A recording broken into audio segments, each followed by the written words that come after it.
sun go down, we run the city. Fear the angels, but the demons with me. When the sun go down, best believe it. Slam through the streets is undefeated. When the sun go down, ooh, it get wild, baby, wild, baby, wild, baby. Don't you ever try to move me. You best salute me. It's in the bloodstream. We're feeling like a douche. The compound, the lesson, the lies, the deception, the FBI's weapons, the punishment, detention. And I just want to free you from this slave shit. So murder is the case that we're faced with. When the sun go down. All right, Ruthless fans, this is my review for episode 2, The Precious Jewel. And sorry for the kind of brief hiatus between episode reviews, but not making excuses, but I've really had to take the past couple of days for multiple things. Cleaning and organizing the room a bit more, getting stuff ready for eBay shipping. I had about 120 items sold, so I got everything ready to go. And tomorrow is going to be a busy day for me. Thank God I finally got paid. Hallelujah. And I paid all my bills. Kind of sucks, but hey, got to do what you got to do. So tomorrow I'm hitting the road early, and by road I mean literally up the street and down and back and forth to the post office to mail off that about 40 envelopes and 7 boxes, a lot of stuff. Then hitting up a few stores to restock and pretty much, lie low, because in Virginia, yeah, it's crazy. A lot of businesses are going to be out of commission for about 30 days. So barbers, man, hopefully, some of the people I know who cut hair aren't against being like a traveling barber, but anyway, more to the point. I know you didn't want to hear all that, but first off, guys, hope you're hanging in there in the quarantine and social distancing, all that good stuff. As an introvert, it's not really that bad for me, but I know some people out there are extroverts. And for those of you whose jobs may be cut down on hours or completely shut down, pray we're able to make it through this, especially the teachers, because I just heard that in Virginia, at least, schools are shut down for the remainder of the academic year. So I know a lot of friends who are either not working right now, or they're switching to online, or they're completely, things are out of whack. So once again, I know this is kind of a random intro, but things are really crazy right now. So yeah, but to provide some entertainment, if you will, let's go on to the Ruthless episode 2 review, The Precious Jewel. Yeah, I gotta say, these episodes, there's a lot of stuff that happens, because I have almost 2 pages of notes here. So we pick up where we left off, where Lynn is, according to Andrew, I guess the best way to put it is, her thirst is being quenched, and she's starting to have hallucinations. She feels disoriented. She's running around the compound, and the highest comes across her. And apparently she's on a journey to her childhood. And we learn things like her being hurt as a child, her mother telling her to smile through it, her dog died. And while the highest is talking to her, she's kind of going, it reminds me of almost like Alice in Wonderland, which honestly, I haven't not seen that movie since I was a child. It was not one of my favorites, but it really reminded me of that, or the pink elephant scene in Dumbo. But then we have the highest blowing that glitter in her face a few times, and then she passes out. Then we go to Brian, who's calling Lynn with no answer whatsoever. And we find out in that scene that Brian was unaware that Lynn went to the compound. So if you watched episode 1 for free on Amazon Prime or Apple Plus or Apple TV, but you haven't watched episodes 2 and 3, I highly encourage you to sign up for BET Plus. It's really good. So after that, we see Mac showing Brian a wall of the missing women, and the fact that, there's powder that causes hallucinations. Apparently it's in the water and the food, almost like a psychonthropic kind of element to it. Basically, the people there are under not just the highest control, but they've literally been mentally, what's the word I'm looking for? Mentally compromised into believing that they're in heaven with this God figure.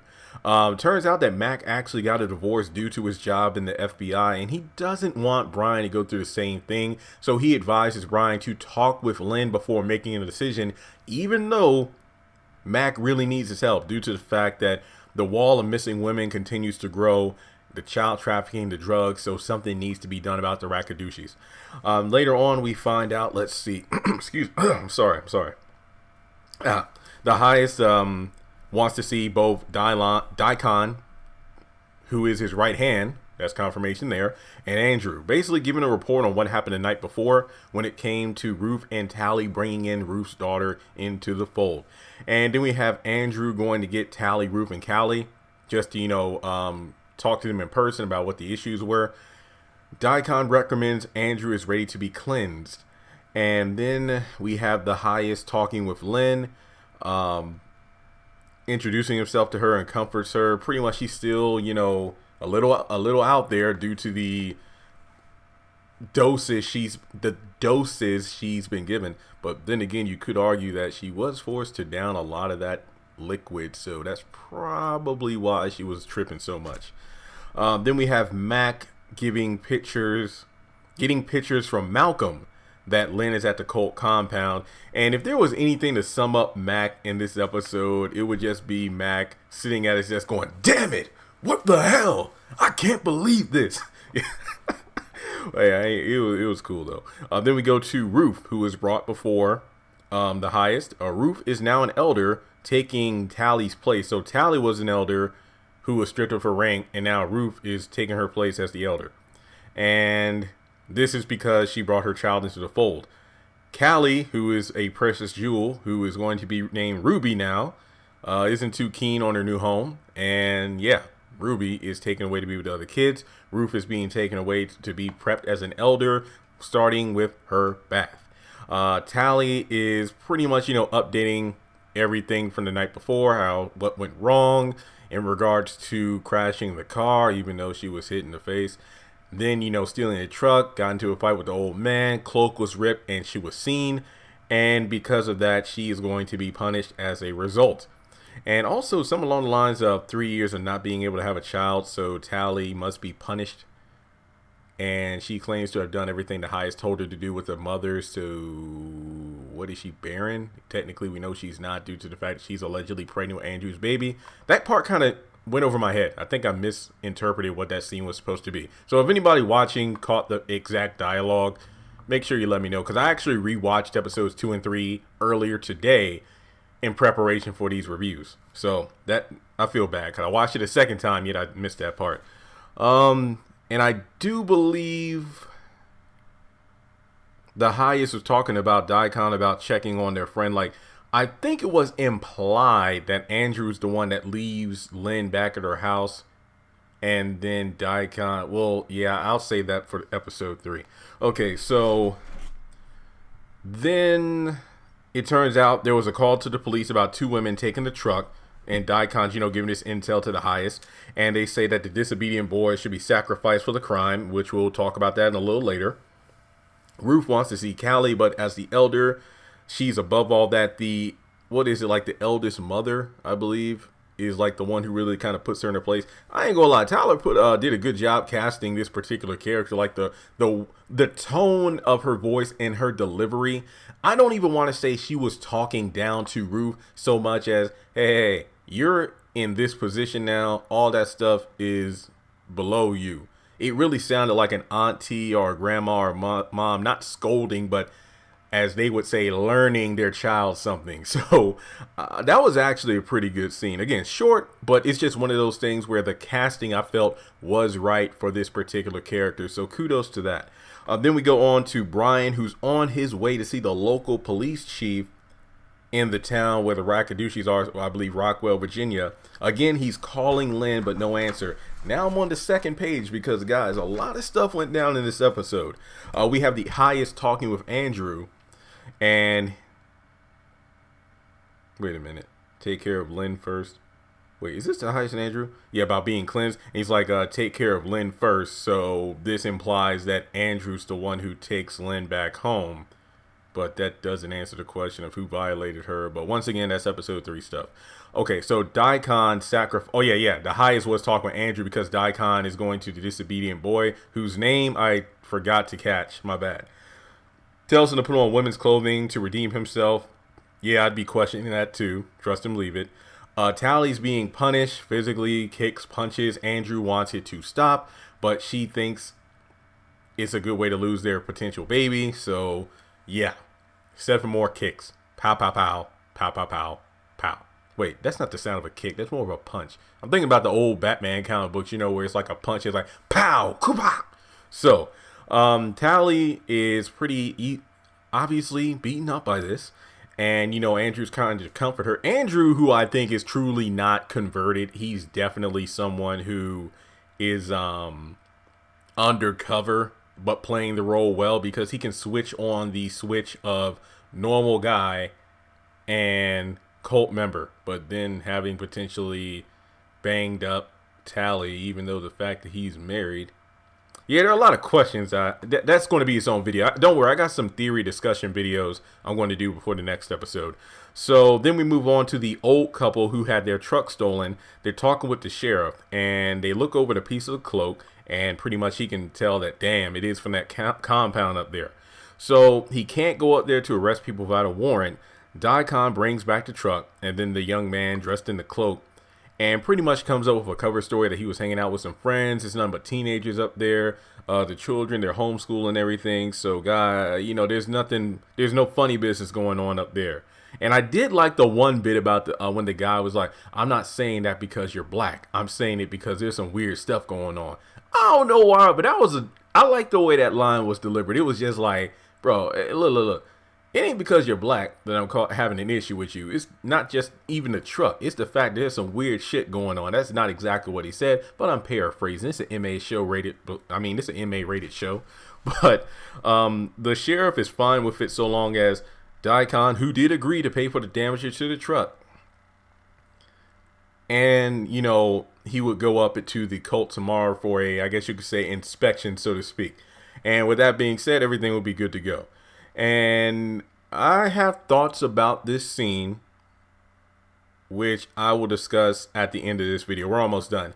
Then we have Malcolm telling Mac that Lynn's car is gone, but I don't believe he said he saw Lynn come out of the compound. So it's iffy on the status of Lynn, but the car is gone. Next thing you know, we have Nyla, not Nyla from the Pains, but Sarah, who is Andrew's wife, come in, who wants to know where the hell her husband has been. I believe it's been stated multiple times that it's been 3 weeks since he's been deep undercover. Kind of like Lynn, Sarah was never fully informed about everything going on and what her husband was doing. And I believe she said if she doesn't get a phone call or anything by tomorrow, she's going to look for him. And hopefully that doesn't happen, because we saw what happened to Lynn. So I hope Sarah doesn't go through the same thing. Because once again, you know, Stephanie Charles played Nyla on The Pains, and we saw the kind of abuse she went through on that show. No need for her to go through the same kind of thing here in Ruthless, in my opinion. So yeah, once again, Mac, damn it. What the F is wrong with these people? So Matt calls Brian about Lynn, saying that, you know, hey, turn around, forget going to see the sheriff right now. Go back home and check on your wife, because, yeah, your wife went up to the cult compound without you knowing it. Oh, crap. Then we go over to Ruth's having her bath in preparation of being an elder. Then Brian gets home to find Lynn placed in the bed, covered in the glitter, has the flowers around her and everything. I remember this scene from the initial trailers. I'm like, oh, damn, we're going to have a character death in episode 2? No. She is rushed to the shower to kind of, you know, snap her back into consciousness. And obviously she's feeling a little cuckoo based off everything that she's experienced. Malcolm comes in and pretty much just tells him everything that's been going on in regards to, hey, we had your wife under surveillance. Brian is rightfully pissed about all this. Malcolm tries to calm him down in the sense that, look, there are a couple of the cult members in the van across the street, but you cannot go out there. I distracted them while you came into the house. So what I'm going to do, rush you to the hospital without them knowing. We need to keep it cool because one of our own is still in the cult, in reference to Andrew. So the episode, we're winding it down. Malcolm takes Lynn to the hospital, and then we end the episode with the highest talk with Daikon and the boy, who was, you know, disobedient. And it's an update on what's happening. And yeah, he's pretty much like, oh, okay, so the white man didn't have the black man arrested. All right. And we have the boy who's going to be cleansed. Oh boy, the next episode is a trip. Then finally, the episode ends with Brian getting a call from Mac saying that he'll meet him at the hospital. Now let's go back to the part that I said I would talk a little bit more about. And I got an entire video coming up because I don't know if that sheriff is playing with a full deck. You know, is he in league with the Rakadushis? Every time I think I'm saying it right, I overthink. I'm like, wait, that's the Rakadushis. I think, okay, Rakadushis. I don't know. And I don't want to bring color into this. I don't. But then again, this show is about an anti-white, anti-government group of black people. So I'm kind of, I'm going to try to not sound ignorant, The fact that a old white sheriff didn't see anything wrong with just bursting into a compound like that, with mostly black people, while it's been reported by an old white couple for a vehicle theft. Now, this isn't just a whole, oh, wow, it's black people doing something strange. No, my truck was stolen. I could have gotten killed. And there's a lot of weird stuff going on there. These children and whatnot, like, shouldn't they be in school? They're homeschooled. Oh, wait, what? I'm just saying, like, isn't it a bit coincidental that the white sheriff was a bit too on the books? Like, oh, yeah, I need a warrant. I can't just roll up in there. I was just like, plot convenience, an understanding white person, or is he in league with the cult? I don't know. Take that for what you will. Like I said, I got, like, off the top of my head, 3 or 4 discussion videos about this show coming out. So it's just something for me. It reminds me of the haves and the have-nots this season at the beginning of season 7, where Catherine multiple times was resisting arrest. And I'm just like, yeah, if that was a black person, it wouldn't have went like that. She wouldn't have been able to just say, I'm resisting. Nope, Bill was black. Yeah, I hate to think that way, but you know what it is. I know it's a show, but hey, I'm just saying. But overall, what's the score? I think it was a very solid episode. Lynn was definitely in over her head. I'm going to give this an 8 out of 10. I'm going to give this an 8 out of 10. 8 out of 10. This was a very good episode. Introduction to the highest. I should save this for episode 3 or its own separate video, but just off the rip, in terms of the actors are really good. Actors and actresses. I don't think there's like a weak performance. I think everyone does their job very, very well. In episode 1, I think the standout character was definitely Andrew. His actor definitely. I just like the subtlety and then the speculation of whether or not Andrew is really with the cult or if he's really just that good at being undercover. Episode 2, I'd have to give it to the highest in terms of his performance. In episode 3, well, we'll get to episode 3 when I get to that review. But with that being said, guys, if you haven't done so already, please take a moment to hit that subscribe button. Hit the bell notification icon. That way you don't miss out on any new content I post on the channel. Make sure you follow me on social media. Links to all that is in the description below. And leave your thoughts in the comment section about what was your favorite part of this episode.